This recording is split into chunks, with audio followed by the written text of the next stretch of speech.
You have 3 voicemails. For instance, I was working on my first film, and I think one of the guy in the crew, he was asking me what did I do online, right? So I said I was a YouTuber, and I sent him my videos, and he was like, "You have a lot of time on your hands. You should go out and work a real job and like get like oh my god, that is so mean. Do something that matters." And it kind of just, I was kind of in shock. Don't you agree that they only pick actors for their appearance and not skills like yourself? I'm like, damn, people are mean. I don't care what they call me, a YouTuber, actor, I don't really care. As long as I work my best, that satisfies me. Hello there. Welcome to the show where we have the convos about Vietnam, you know. Hello there, and welcome to Convo Comrades, a conversation with the community about Vietnam. We are back with our second episode with our golden guest, Tang, actor, YouTuber, part-time painter, I would say. I'm pretty sure you're a part-time painter because, oh my god, you did a very, I would say, breathtaking painting of Ronaldo on Instagram. Guys, go on Instagram and check it out. It's so sick. But anyway, we'll talk more about painting in just a bit. But in the last episode, we talked about Tang's YouTube live, how he started on YouTube, how he then transitioned into becoming an actor, and now we're going to dive much deeper into comparing and contrasting between the two. What is the difference?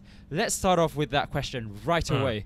Tang, what is the difference between YouTube and acting, do you think? With YouTube, it's like you are in control of everything. So you could do a scenes for how many times you want it, and then you can edit to pick out the best scenes that you think is suitable for the video. But working on film, it's like a big collaboration. You work with a lot of people, and sometimes you don't get to see the final.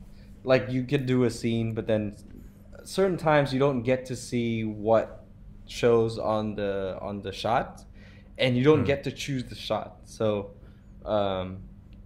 that's the director's job and the editor's job. So your duty is to learn how to trust and learn how to work with a lot of people. So I would say that you have a lot less control than comparing to working on a YouTube video. So that's the difference that comes into my mind. What's interesting to me is that I think in the first episode you mentioned that you went into YouTubing at the start because of your passion in editing, but now you're an actor, you're in front of the camera instead. What's the difference between the two, and which one do you prefer? I would say that in order to give a performance, like to be in front of the camera, you would have to be at a certain energy level, and whereas to editing, you can be tired and editing. Like, you could look like shit and still edit.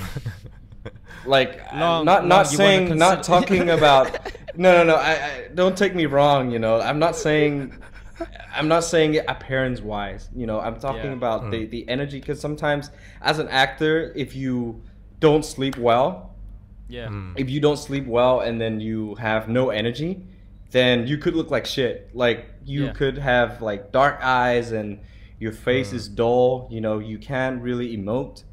And you basically just drags, like you have no emotions, and then it's hard for you to collect the emotion required.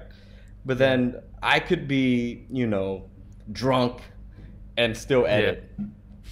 So that's the difference that I was saying. I'm not talking about appearance, right? Don't worry. We're not gonna put it out of context. But I was just saying too long. If you don't do well as an actor, you might want to consider a career in editing. Yeah, definitely. So which one do you prefer then? On the day that I have a lot of energy, if I sleep well and well prepared, then I like to be in front of the camera. But most days I would consider myself behind the camera. Like, for YouTube, it's like you do both. For YouTube, you do both. You act, and then you set up your own camera, and then you edit yourself.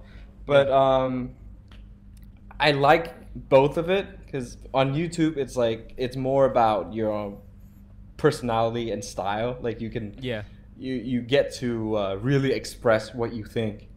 But then on film, it's like a more traditional media, so you have to learn more, and it challenges you more. But then it helps you to become a better artist, I think. Well, this actually leads us to one of the questions from one of our followers on Instagram. We did a poll on Instagram, and we just asked, do you have any questions for Tang Fat as our golden guest? And one of the questions that we got is from _ZhengHen. And this is a fascinating question for most people. Yeah, for most people on the internet. And that is, does your online image truly reflect who you are? I think a lot of people get this question. What do you think about this? I think it represents myself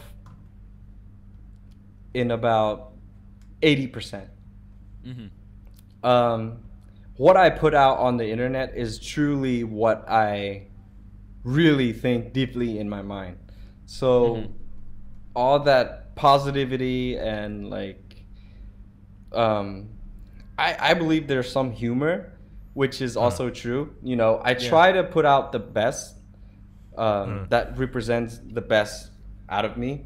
So the only thing that I don't show online is more personal. Like how I say in real life, I cuss a lot more often than I do on my online videos. But I would think that is the only thing that is a major difference. Other things, I don't think so. I think I do represent myself online, more truthfully than a lot of people, I think. Because I've met some other YouTubers, and in real life they're quite different too. I have a question about vlogging versus acting in terms of projects, right? So you said with vlogging you're in more control, and that also applies with whatever projects you want to put out there, right? So if you think of an idea, let's write it down, do it. But with acting, it depends on a lot of things. Depends on directors or various other factors. So you have to wait out a lot, right? And you have to go to a lot of casting call. And how do you feel about that? Because there could be a busy period, and then there could be an empty period with acting. Usually I just wait for the right projects, and sometimes I also get invited to do a couple projects that I usually require to read the script to see if I can really, if I really like this and if I really can pull it off. I'm not gonna dive into a role just because it's good, but I know I can't pull it off. And sometimes I would even get nervous about the role that I'm given, and I talk to the director about it, and I say, I don't know where to start on this. So it's kind of a challenging process. But back to your question again, did I answer what you were? Yeah. Did my answer give what you were looking for? How did you find the difference? So you are now less in control, and you have to wait more, whereas with vlogging, you can just think more, get new ideas, and make the project. Right. You're in so more control. So just finding that transition, was it natural for you, or did you have to adjust a little bit to? I had to adjust a lot. And with film, it's like sometimes you do a scene and then you think that it looks great, and then when you see the final film, it doesn't look as good as you think. And then sometimes like on acting, it's like, for example, I could do a video on my YouTube, right? And I could say the exact thing that I want. I can edit the exact scene that I want. But then in acting, it's like you do a scene with a partner. Say if I did it with you, and I say my Yeah, line, yes, yeah. and I say my line. When Long loves this example. I say a line, and I said it very well with good emotion. You know, I feel Yeah. good, and then my partner messes up his line. That's a very realistic example. and then Yeah. and then we both have to do it again, and then I say it, but this time I don't feel like I've done as good as the other take, but then he does well, and then we both yeah. do kind of well, and so we Yeah. keep that take. And sometimes I make that mistake for my partner as well. You know, we're Yeah, not perfect here, so Yeah, yeah. I also made the same mistakes, but that's the nature of filming. It's like you're a lot less in control, and then sometimes you know I remember scenes that I've done that I think looks amazing, and I really like that scene, and then for editing reasons on the film they picked another shot, which I don't like as much, you know. And on film it's like you sorry, but I'm gonna continue. Yeah. On film, sometimes you have to see it on film, like when it's like done, to really know what you did wrong, and then you can only improve after you've seen the final product. So it takes longer time to learn, I think, because with YouTube you can do a video, you post it, and you get immediate reaction, right? You get the comments, and you know how to improve faster. But then on film, you work on a film, and then you wait 6 months for it to be edited, and then you wait for the reviews, you wait for the reaction, and only then you can see what you did wrong and then learn from it. So it's a longer process. I think in business terms, it's kind of similar to, you know, a traditional corporate company where they do a project that lasts for months and months, right? But in a startup, it's very agile, it's quick, it's fast. Get feedback from the customers, and then reiterate and change the product immediately. Okay, fascinating. Can I just shout out to the rain god? Thank you so much for stopping, because you know the audio is absolutely perfect. For those who don't understand what the hell is going on, in the last episode, you know, the rain was pouring like mad, and so it affected with the connection. But now the connection is seamless, so really good. My next question, Tang, is now we only have the clock. Just need to get rid of the clock now. How do you what's the difference between the branding of a YouTuber or vlogger versus the branding for yourself as an actor? And do you prefer one over the other? Because I think I read in one of the articles as well, you mentioning that you stopped YouTubing for, I think, 2 years or something, right? So that you can focus on acting. Was it because you wanted to be known as an actor? And if so, why? That's a really good question, and it's something that I have been thinking a lot about since, you know, back in the day when I started working on YouTube. I don't think a lot of people actually take YouTube seriously, and they didn't expect it. Even myself, you know, I don't see it getting as big as it is now. You know, even I had this conversation with JV and Antoine at the time. You know, I was a kid, and they're actually much older and I would say wiser. So we had this conversation about YouTube, and even both of them, they didn't really expect YouTube to be getting this big as it is now. And so at the time when I was working on film as a YouTuber, a lot of people would, you know, they don't say nice things about YouTube. For instance, I was working on my first film, and I think one of the guy in the crew, I'm not gonna say his name, but he was asking Say his name. Tell us, who is he? I'm not gonna start some shit online, but he get us the views. Get us the views.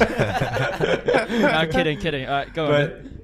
But he was working on that film with me, and he was asking me what did I do online, right? So I said I was a YouTuber, and he asked to see my video, so I sent him my videos, the link to my channel, and he was like, "You have a lot of time on your hands. You should go out and work a real job and like get like oh my god, that is so mean. Do something that matters." And it kind of just, I was kind of in shock, you know, because Yeah, that was crazy. there are a lot of people around as well, but those kind of things, it does happen a lot back in the day. Okay, And, we're just gonna call this guy Bike, okay? Bloody Bike, man. What is wrong with this Bike guy? Like, but he told it to your face. Yeah, well, I actually kind of admire the fact that he actually said it straight up. Really? So people like that, I actually give more credit than, you know, someone who just comments. But that comes out of the blue, isn't it? Like, how did you react at that time? I didn't know how to react. I just kind of like, I had this blank face. A lot of people try to give you things, even when that same film, right? I worked on this big studio of BHD, so they had like many different sets on that on that lot. And so one night I was out smoking a cigarette. I think it was like 11 p.m. and then I met another guy from, I think he was working on a different show on that same lot. And he was asking me, he was like, "Hey, are you that kid that's working on that new film, Bitcoin Heist?" I'm like, "Yeah." And then I smoked a cigarette with him, and we had a small conversation about like different things. And then he ended it with, "I have to say that the film industry now, don't you agree that they only pick actors for their appearance and not skills? Like yourself?" I'm like, damn, people are mean. Yeah. It's like people in this. That is nuts. Oh my god. Because you know what? Because I thought people in Vietnam would be a bit more, what's the word, tactful, khéo léo, right? They tend to be a bit more, you know, I don't want to say it straight to your face, whereas people in the West, you know, they would say it straight to your face what they think, but it doesn't seem like it.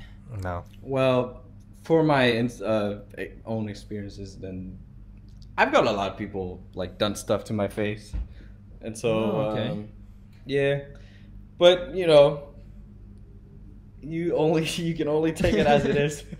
Yeah, that's Wow. Okay. Were they like from an older generation? You know. Yeah, were they... I would say that both of them were a lot older. Yeah. Yeah, then maybe that's a different. Well, like for us now, we think TikTok. Oh, come on, TikTok. get a real job, TikTok. Yeah, we're gonna be the new bikes, right? We're gonna be the bikes of the future. You know, back in my days, we had fucking YouTube. Yeah. Bloody hell, wasting your time on TikTok, kid. But I spend a lot of time on TikTok. I bet you do with like I have 3 to months admit, of lockdown. Like even before lockdown, you know, I would wake up every day and I would spend at least like 30 minutes to an hour on TikTok. I don't post on TikTok, but I watch a lot of videos on there. Do you plan to use TikTok, to post on TikTok, like TikTok creator?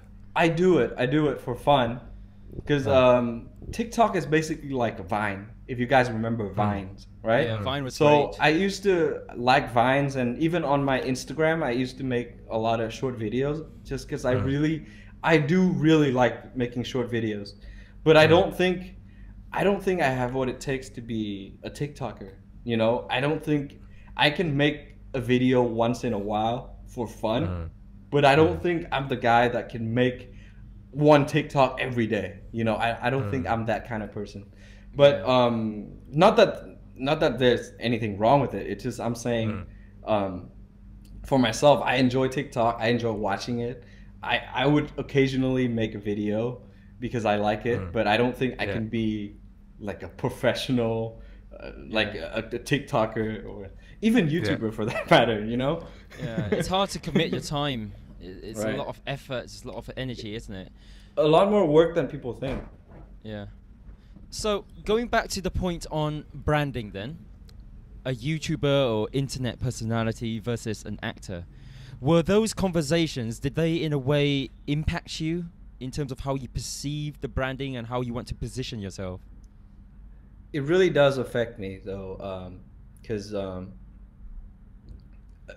the things that I've told you guys about, right? So Yeah.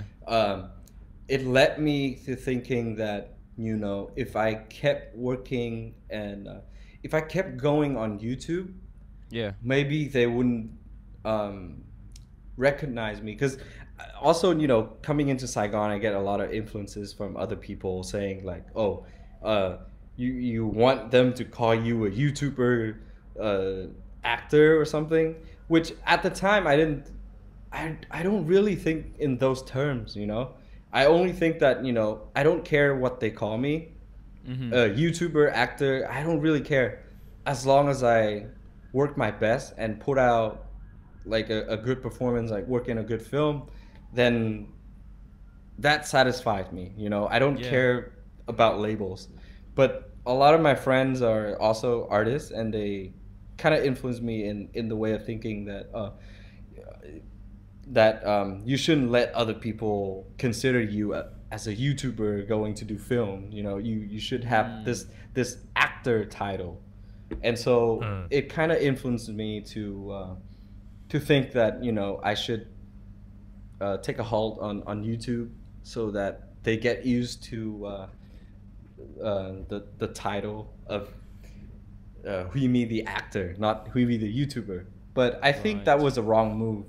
Down the line, I think that was a wrong decision, and now I'm just focusing on working on all the things that I enjoy, and really try to work the best I can. And why was it a wrong decision then? Because I think taking 2 years off of YouTube is a wrong decision. You know, I didn't stop fully, but then I think I made on 2020 I made 2 videos. Yeah. And the couple years before that I made very few videos. And I'm actually lucky, because if any YouTubers nowadays were to do that, I'm sure they're gonna disappear. But but somehow I still linger. Although it does take a major hit in the algorithms, but I think that I should be thankful for the views that I'm getting now. You know what I mean? Yeah. For that inconsistency that I've been throughout the past 3-4 years. And it actually goes to Long's point, because Long was saying, you know, becoming an actor, you have to wait a lot. There's a lot of interdependency. There are a lot of downtimes, but when you're busy, you're really busy. So why can't you make YouTube videos and, you know, be on YouTube more during the time that there is downtime? Laziness is one. Okay. It's one major problem, but the actual problem is that once you take a long break, you're scared to make a comeback. You know, you're scared to have that presence again. You're kind of intimidated by a lot of things, which is actually only the things you created in your own head. For example? You know, like if I were to take a break of like 6 months not making a video, and now I'm making a video again, you know, I'm not used to having, you know, like, oh, now they're gonna comment on my videos, now I gotta make something that's better than the previous one. And you kind of have that certain stress that that you didn't have when you started. Yeah. So you started as a young kid and you don't give a fuck, and you can just say whatever you want. You don't care about what other people think, or you do care, but then you have more balls to say what you actually like. You can I can make certain jokes in 2012 that I cannot make now. I think that applies to most of us. you know what I mean? Like I can make I could say certain things back then, but now if I say it, then I'll be in bigger trouble. Is it because of the reach and the influence that you have now on many other people that you feel that there is a responsibility? you do feel a certain kind of responsibility, and then you also get older, you know. Like I can be a lot different when I'm 22, you know. I can sometimes spaz out and like have certain actions and like certain emotions or things that I do, but I'm also like 28 now, you know. I'm older now. I don't have to tell you guys that, but you know, obviously I'm older now. So I think about my actions a little bit more, and I try to find the justification for what I do. So, but the big question is, do you still like fart jokes? I do. I still do. Yeah, those stick around, don't they? Those are timeless. Okay. So, sorry, Long. I am hogging this conversation. If you don't jump in, I'm just going to be talking non-stop.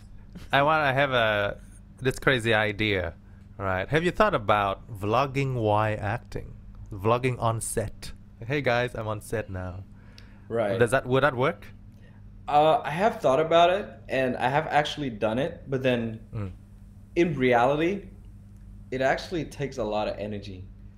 Because, you know, as an actor, you have to wait around, and then sometimes in between takes and between setups, you just want to rest. You know, there you go. He's learning from more Tang Fun. I'm saying that, you know, I don't think I can be the one that, you know, act in a scene many times, and then you know, on the time waiting for a different setup, I'm like turning on my camera. Hey guys, you know, I don't think I have that energy for it. I can do short little videos, like I can do short little behind the scene videos, which I have already done on my last film, but I don't think that I don't think that I have the energy, or unless I have a crew to do my own videos. But it just takes a lot of work, and then sometimes, you know, on set you also have to be quiet, you know, because if you're not filming, the other people are working, and you don't want to, you know, bring all that attention unnecessarily attention to yourself when you vlog. So that's one of the many reasons why I don't do it as often or as frequently. Yeah, that makes sense. That makes sense. And another difference that I see between YouTube and acting is, you know, on YouTube, you can be whoever you want, go up there, and you can potentially be famous or successful. But in acting, is there a degree of, you know, certification, formal classes that you need to attend, formal training? What's it like? For my first few films, I think I've learned everything I've known on the set. And I got a few training. I went to a few classes, and I've recently went to a course by Kathy Wynn. But I finished that course, and I didn't get to use what I've learned yet. In a new film.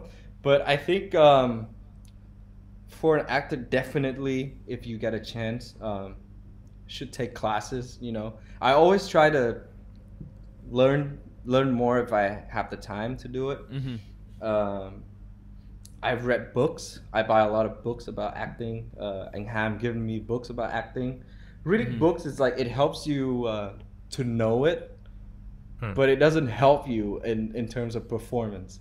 Like, you know what you're supposed to do, but then to hit that level, you actually have to practice.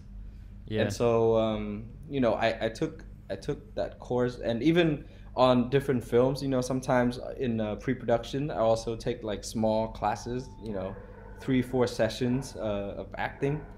And so I think I learned everything hands-on on set, but acting is, I'm still an idiot, you know what I mean? It's like I've worked on 5-6 films, and I feel like I just now got the hang of it. And it's a difficult craft, you know. It's nothing like YouTube. So what would you say are the main acting skills then, if you break it down into all the chapters that you learned Long, listen up. Main acting skills. My imaginary wait before you say it, like my thinking of it, because I love acting. So my thinking is, emotions. You learn how to control it, how to express it, how to move your eyebrows, things to match the emotion. So that's my and voice, how to. Right. Yeah. So that's my thinking. Is that on par? No. Yeah. The voice is actually really important, and Yeah. I've gotten a lot of people say things about my voice as well. Like that's the one thing that I constantly try to work it. Improve at. Wait, sorry. What's wrong with your voice? I don't also get it. because in films, most of the actors have Southern accent, and even on my film, at the beginning they told me that they were gonna dub my voice with a Southern guy. Right. And I wasn't cool with that, and I kept begging and thinking, I was like, you can't let that happen, please. Like if you don't like my voice, like if I fucked up the acting or anything, I would spend like a week in ADR, in the audio record room, and I'll do it until I get it right, but don't dub me with a Southern guy. And even the producer told me beforehand that it's not going to happen because the majority of the people that goes to cinema are usually from the South. They say it's actually like 70%. So Really? So yeah, they really were gonna dub my voice in the Southern accent, but then somehow I got to keep my voice. After I really fought for it, and it doesn't happen a lot. That's great. If you notice, it doesn't really happen a lot. So I'm pretty lucky there. Also for acting, I think one of the major things that I've missed in the past is the ability to read a script and then analyze it. Because as inexperienced as I was, sometimes I just do a scene as it is at the beginning. But only now, right? Like after so many years, so many films, I think I'm starting to get a hang of it. And I'm actually having a film that is being edited, which is I think it's gonna come out sometime in the next year, hopefully, when COVID is done. But that film is only my 5th film, so the film that I filmed before that one already came out. So that one I filmed after this film. Ah, man. So that's my 5th film that took like 2 years to make. Wow. So that's before any 2-year movie. Wow. Yeah. Also because of COVID and everything. Yeah. And then Right, it took like a year to shoot that film because of scheduling conflicts and all the things that happened to it. It's about an alien girl coming to Vietnam.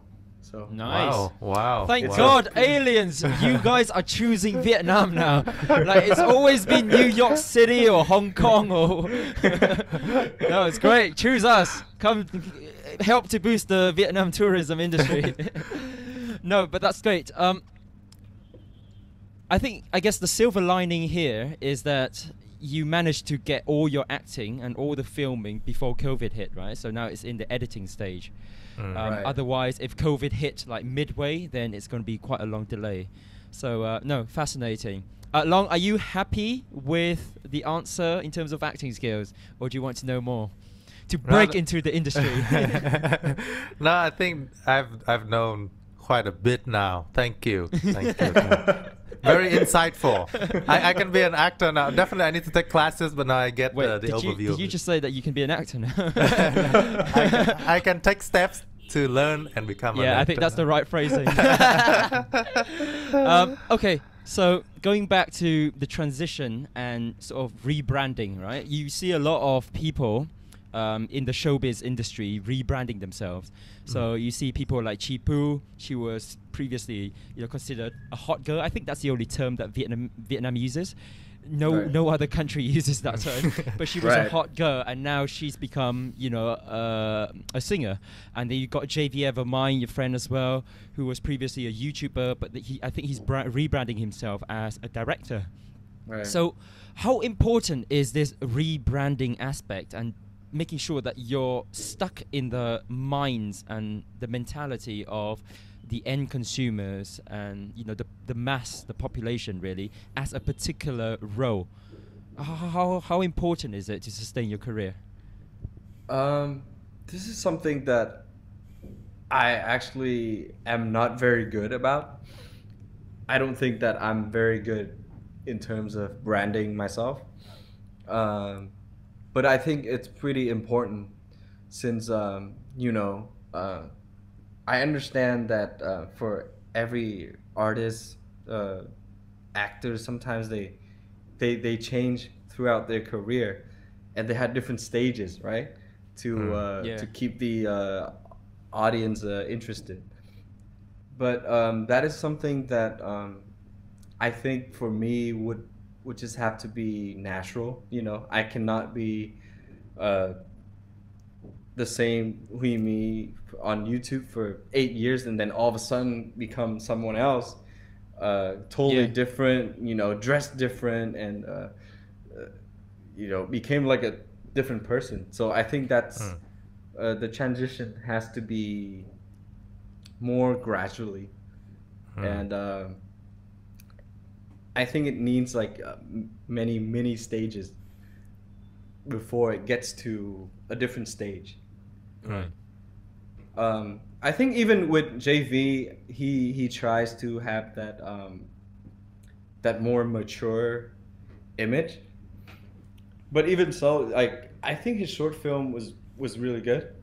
Yeah. Like, he invited me to the premiere of his short film, and to be honest, I was kind of surprised at how well he directed the short film. Yeah. But in terms of his image, he still gets that bloody tablecloth on his head. Yeah, like it's like some image are so so easy to remember, and so it's attached to a lot of memories. So I think audiences are not easily, they don't take your changes easily. They don't accept it easily unless you do it really well, or unless it's like even bigger or even more striking. So in order to do that, it has to be like different, and for me, I'm still figuring it out. I don't think I'm at that level yet. And I don't think in terms of branding, you know what I mean? So basically, just doing what you do, and hope for the best. Yeah. Hope that people sees what kind of version you are at.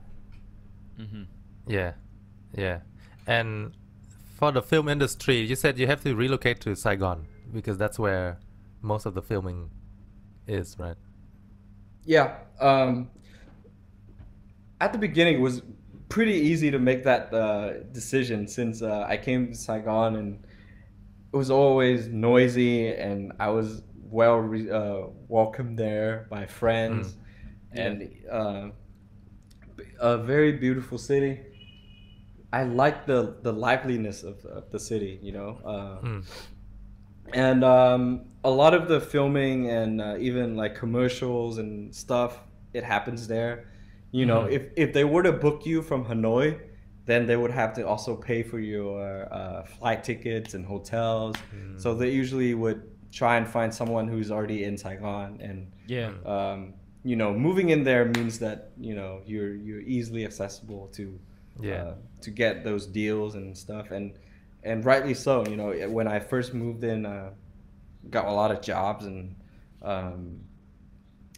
commercials and films, it's just easy, Yeah. you know. Like if they were to have an audition, and you're already Yeah. in Saigon, then you can just come to the audition. Or if you're in Hanoi, then you would have to fly to Saigon to do one audition, and you don't even know if you're gonna get the film. So it's easier that way. Yeah. And can I just say, I mean, obviously I haven't said it at the start of the podcast, but your English is absolutely amazing for someone who spent quite a number of years in Vietnam now, right? I know that you went overseas to the US, but is this an advantage? Is it in any way an advantage? I don't know. Do you work with overseas directors or companies or you know, is this an advantage in any way compared to your fellow actors or actresses? It definitely gives me an edge when it comes to working with overseas directors, since we can just discuss many things in their own native language, right? Yeah. And it helps me a lot. Like even when I first met with Ham, right? Like talking to him the first time, and he was kind of surprised at like that I spoke English, right? Since I never really show it on my YouTube. Yeah. To answer your questions in a short way, yes, it definitely gives you an edge, a major advantage when it comes to connections, because a lot of people that work in the film industry is also from overseas.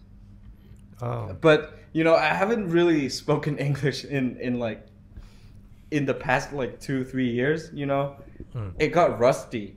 Like sometimes I know what I'm gonna say, but then I stutter a lot. Like if you notice, because I don't get to speak it a whole lot now. Yeah. No, it's natural. It's like, you know, if we were to do this podcast in Vietnamese, I think the both of us would struggle as well. I mean, we know how to make sort of conversational Vietnamese, but you know, if it comes down to, you know, finding the right technical terms in certain industries, there is absolutely no way that we can do it. And then there's one thing interesting about language that I really want to talk about is that it kind of brings out a different personality of you, right? Don't you agree? That when you speak in Vietnamese and when I speak in when you speak in English, it's like you kind of like two person in one body, if that makes sense. I agree. Which is also I think it's my advantage and also my disadvantage when I make a YouTube video is that if you take it as a Vietnamese guy making a Vietnamese vlog, then maybe you don't feel it as much. But if you take my video as someone who's speaking English making those videos, trying to translate into Vietnamese, then it makes more sense. I think it delivers better. You know what I mean? Right, I got you. Maybe it's the exposure that you get to the types of humor, I would say, or just the punchline or the way of communicating certain things, the phrasing. But I agree, and also it boils down to, you know, how we have titles, right? When we address other people, if they're older than you call them anh or chị, right? Then the dynamic is different, the relationship is slightly different. Whereas in English, it's you, me. It's very, you know, very kind of, I would say a bit more relatable in that sense. Right. There's less hierarchy. Okay, I'm going to ask a very controversial question. But Long, do you have anything else to add before I drop this controversial question? Yes, I want to have just one related question. So we have to talk about advantages. Just a general question. What does it take to be a successful actor or actress? Long wants to break into the industry so bad. What does it take? You know, don't tell him the secret. Don't tell him. I actually don't know, because I don't think I wouldn't consider myself a successful actor at this stage in my career, but I think I kind of have an idea of like how to be successful, but it's easier said than done, right? Like you have to be resilient and obviously hardworking, you know, always finding, always look at ways to improve, and that's the one aspect that that I'm good at.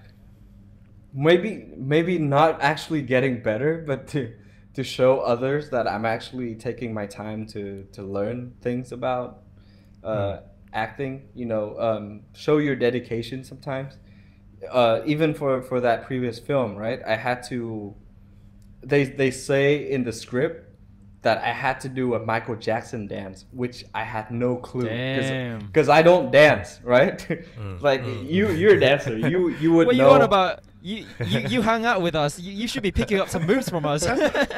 Right, but then for that particular scene, I had to hire a dancer to really train myself for the day because no one was helping me to do it.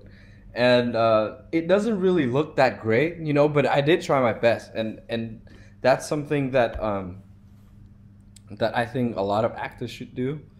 But sometimes it's not about the dedication. Sometimes it's just about the results.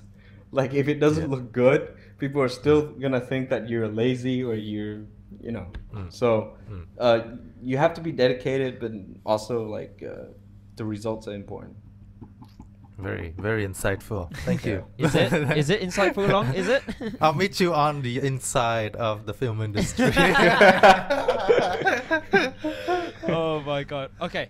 Now, I'm just going to say, you can choose to answer this or you can choose not to answer this. It's completely up to you, okay? But here on Convo Comrades, we pride ourselves in having just raw, unfiltered conversations. And you don't need to name anyone, but essentially, what's the bad side of showbiz? Right? The bad side? Yeah. Because in my opinion, you know, we all know the glamorous and the amazing side of showbiz or, you know, the entertainment industry. But of course, everything has a bad side. And as someone who's in the entertainment industry itself, you know, what's your reflection on the bad side? Or what can be improved?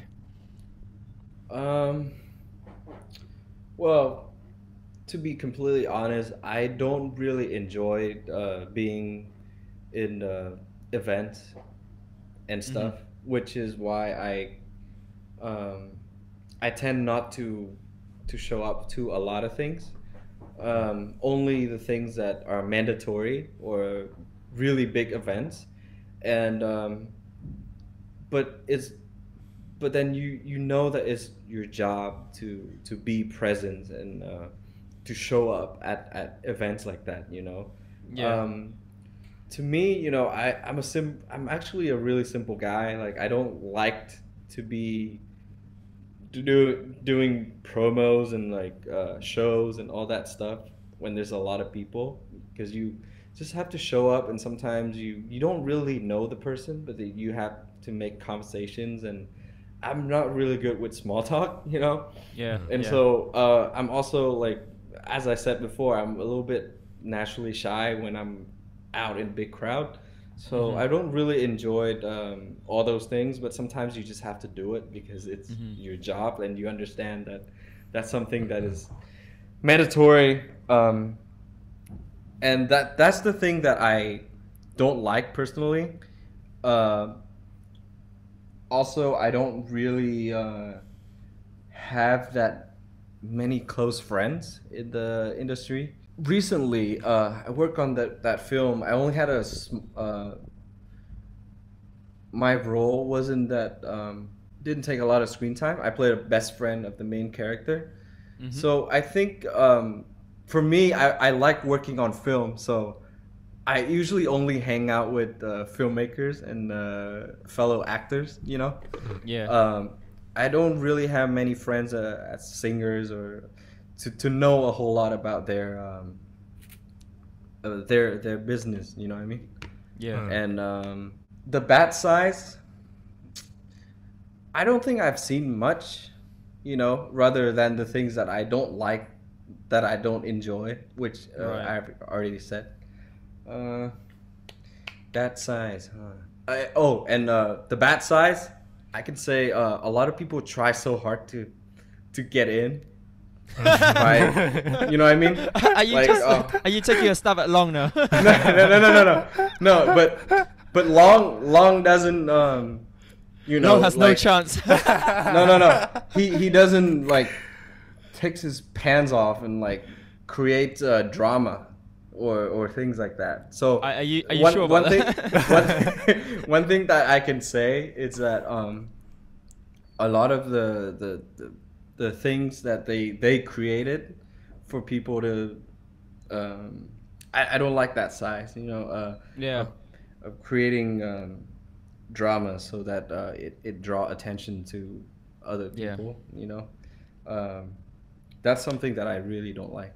So it's just sort of like small stunts here and there, so that you create Right. attention, you draw attention to yourself, you remain relevant in the industry, and rather than focusing on your craft, bettering yourself, improving yourself, so that you are really good at what you do.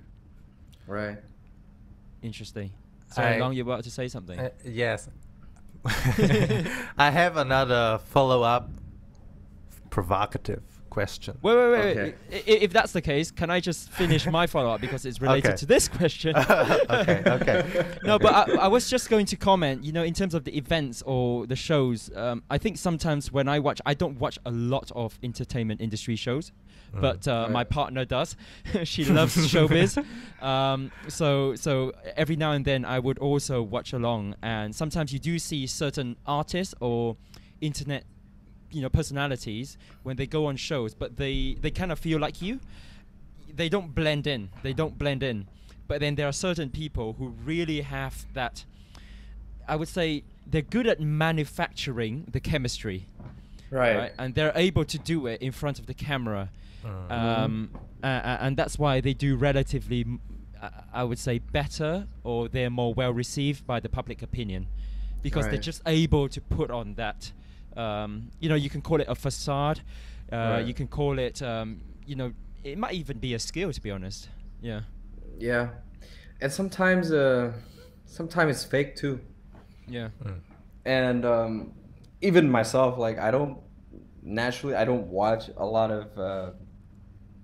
of shows Yeah. here. You know, I do watch a lot of talk shows and stand-up comedians, Mhm. but not so much here. You know, I've seen a few stand-up Are you comedians referring here. to like?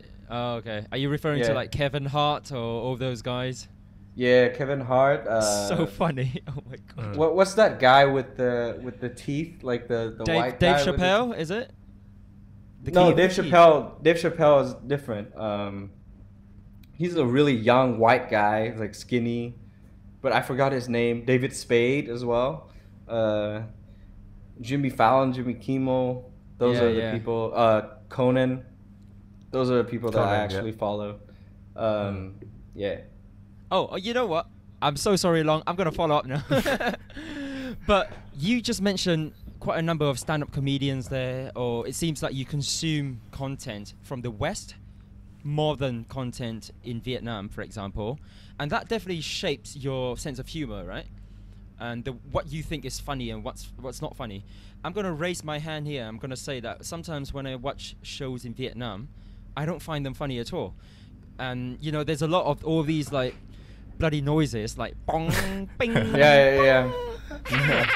You know, all these noises, that to me is just so weird, right? Yeah. Because I watch shows like, I don't know, Friends, or, you know, sitcoms like, you know, How I Met Your Mother and all that stuff. Of course, you've got the audience laugh, but Right. that's it. There's no other noises that interrupt with the joke, and sometimes the joke is Right. just really sarcastic, for example, right? I don't know, because you're in the entertainment industry, but then the industry is the type of content is quite different to the content that you consume. How does that work? I hate those special effects. I think it dumbs down the viewers, because it kind of forced them to have a certain kind of emotion. You know, like if something it's like half-ass funny, and then they add a laugh, like it's like you're supposed to like laugh at that, but you're supposed to feel that it's funny, but it's not. And so I don't have anything bad to say against it. I just don't watch it. And I think it's a Southeast Asia thing in general, or it's just like an Asia thing in general, because sometimes there'll be certain things that pops up in, you know, from Myanmar or Indonesia or Thailand or whatnot, and I think the way of editing is very similar to that. So I just find it Right. really odd. Maybe it's just a cultural difference thing, yeah. Yeah, But that's a things like reality show, right? Yeah, Mainly I don't, reality I don't TV really shows. watch a lot because, to be honest, like it's gonna sound really bad, but I don't care. I don't care for most of it. Yeah. I don't really care for most of it.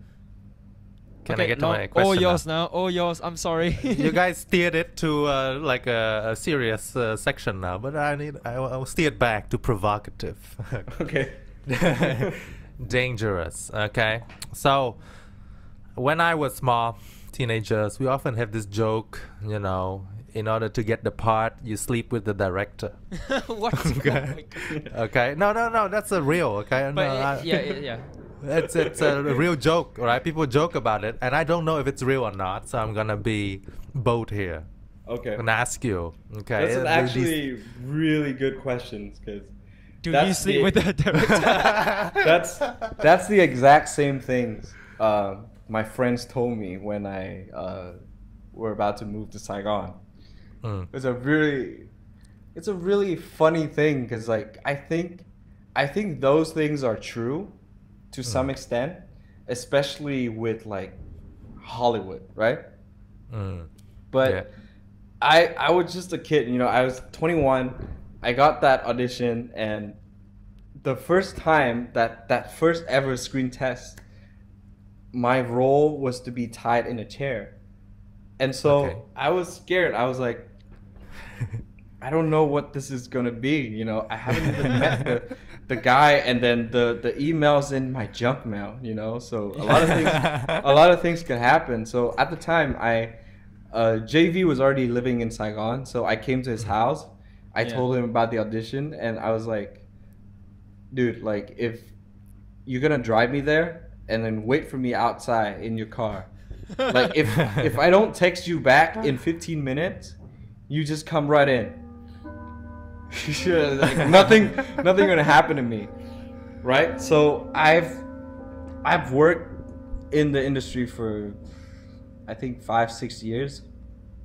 No one has ever made advances on me, or I've never really had that kind of incident. But I know that I think I know a lot of people that does. Like I think it happens to guys more so than and to Really? girls more so than guys. Oh right, okay, yeah. Especially if you are you know, you're from like a small city and like coming to you know, to find a place, and then you have no relatives or you don't know anyone, then I guess it could happen to people, but not anyone particular that I know of. But for me, you know, I get that joke a lot, man. Like even in Hanoi, like I have older friends. They told me the day that I got my first film, they were like, oh, you know, they're gonna put you in like 3 or 4 films, and then you're gonna become a prostitute.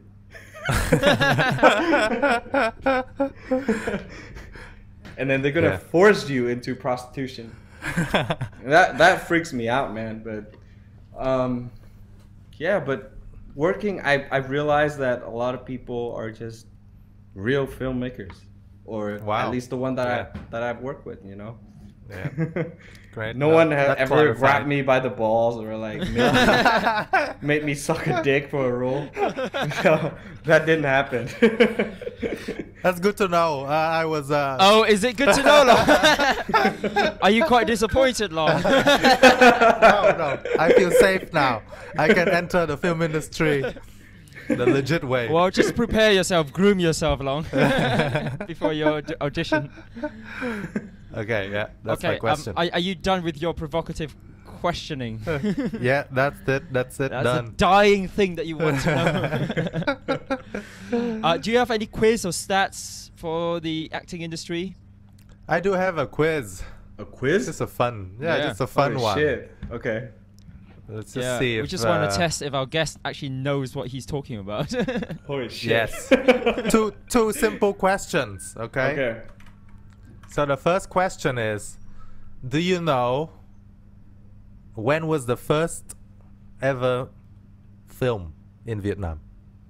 What year was it produced? Holy shit. Man, that is tough. Just have a guess, you know. Wait, it's just a but year. did you like read up on like the history of filmmaking or stuff? You probably know when the camera was created, and then you probably try to like add in a couple of years so that it gets moved over to Vietnam after The that. first film ever made in Vietnam? Is that the question? Yes. A Man. Vietnamese film, not like a Vietnamese US film made in Vietnam. Man, I would say they probably would have made films in the 50s and 60s, right? Yes. That's quite a range. That's 20 years of a range. Like, that's cheating. Okay, I would say on the 1952. I don't know. Okay. How about Hill? You want to have a go? Oh, okay. I'll say 1953 then, and then whatever is closer to me, then I'll win. It's 1923. Oh my 23? god. Holy crap. Yeah, the movie was called. You know, first thought after was, World War One. Initially 1920s, but I didn't know that we actually make films in the 1920s. I think that was the only film in that year. It's called Kim Vân Kiều. Oh. Well, Yeah, I haven't the even only seen film. the film. Yeah. And That's bad. let's move on to the second that's quiz. bad that I don't know this. It's fine. Now that you can test your colleagues, right? You can test other Right. actors and actresses. So the second quiz question is, what is the highest grossing Vietnamese movie ever? Ooh, I think I know this Well, no. one. Maybe not what's the name of the movie? It might be a hard I question, think but it's, how much? It's the recent film, right? What was that, right? Godfather. You're correct. Whoa. Yeah. And how much was it in USD or in Vietnam I dong? think 300 billion in Vietnamese. You want to have a guess? Or Hill? 200 billion. Somewhere around there, because I know that the highest grossing film was like 100 something. Yeah. All right, I'm not gonna know, but I think you're just asking me so that you're buying time Yes. to convert, right, into USD or something. Or No. Vietnam I have both figures. I have Okay, both figures. tell us the answer. I'm not gonna know this. It's 400 billion, 1 million USD, around. Wow. Ooh. Okay. 1 million Nice. USD. That's crazy. Yeah, or 400 Nice. billion Vietnam dong. Yes. So I was 100 billion off. It's fine. Close enough. Close enough. That's the Well, quiz. Let's end off the second episode of the podcast with one final question. It comes from one of our followers on Instagram as well. Shout out to Huy.T.D. What is Tang's future plan? What does Tang want to do after lockdown? Ooh, after lockdown, the first thing that I really want to do is to work on a new film. Any chance that I could get for an audition or for a new film. Until then, I'm gonna keep on painting. And as of this moment, I have a new series on YouTube in mind. And I think it's gonna be out around the end of this year. So it's also painting related. So I know I'm gonna paint a lot and making videos until I get that new film. So that's my short plan. Yeah. Amazing. Okay, guys, so that's our second episode with our golden guest, Huyme. Okay, thank you so much, Huyme, for joining. But we Thank you, still have guys. one more episode, right? So stay tuned for our next episode. On this episode, we talked about the life of vlogging versus acting and a few provocative questions on Showbiz acting. and how to get in. Yeah. That's it, how to get in. And yeah, so that's it. Be sure to check out the first episode as well.